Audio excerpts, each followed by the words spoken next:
Maître Joël Kitelu. Oui. Bonjour. Bonjour. En tout cas, on est arrivé ici déjà vers 7 h. Vous étiez là. Oui. Dernier jour de procès dans l'affaire Constant Moutamba que vous défendez parce que vous faites partie du collectif de ces avocats. Dans quel état d'esprit vous entamez cette dernière journée d'audience?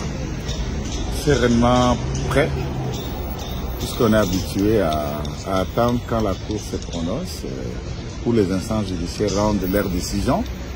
Nous avons fait ce qui doit être fait, ça veut dire plaider, montrer par le voie du droit tous nos argumentaires tendant à défendre le client. Et nous sommes sereins en attendant la décision qui nous sera communiquée par la Cour une fois réunis ici le jeu.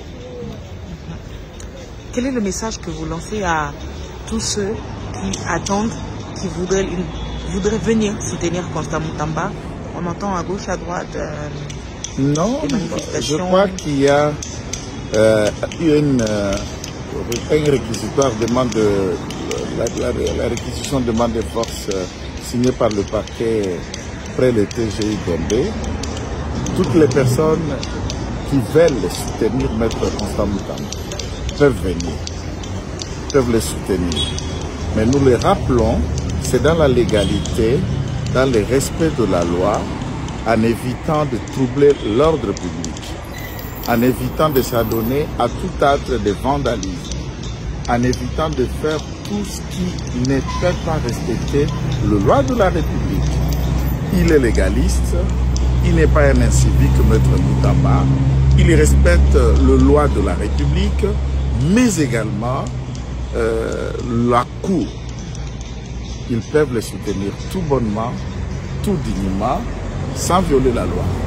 Le parquet, tout comme la police, a le devoir de mettre la main sur ceux qui violent la loi, mais néanmoins, ce n'est pas un appel à la désobéissance civique que nous faisons. Ici, par exemple, dire, en lisant l'esprit de ces réquisitoires, cette réquisition, il sait de rappeler qu'il a été dit, la police va interpeller tout celui qui a le figie, le polo, la photo ou qui scande le soldat à la gloire de Moutamba. Nous n'allons pas accepter toute attitude qui effrène les droits et libertés fondamentales. Quelqu'un qui porte le figie ou la t-shirt avec un signe distinctif identifié à Moutamba ou qui scande un cri soutenant Moutamba ne commet pas d'abord l'infraction. C'est le comportement de celui-ci tendant à troubler l'ordre public ou de voir des faits, d'autres éléments qui, ce comportement peut être qualifié d'infractionnel. Mais arrêter quelqu'un puisqu'il a l'effigie de Moutamba, ça, c'est de l'intimidation. Nous respectons le parquet, nous respectons les lois de la République et Moutamba, jusqu'à ce stade, il demeure présumé innocent. Il n'est pas condamné et que celui qui le soutient ne commet pas une infraction. Qu'on ne fait pas croire aux gens, si vous soutenez Moutamba, vous commettez un acte. Vous commettez une infraction. Si vous avez l'effigie, vous commettez une infraction. Non.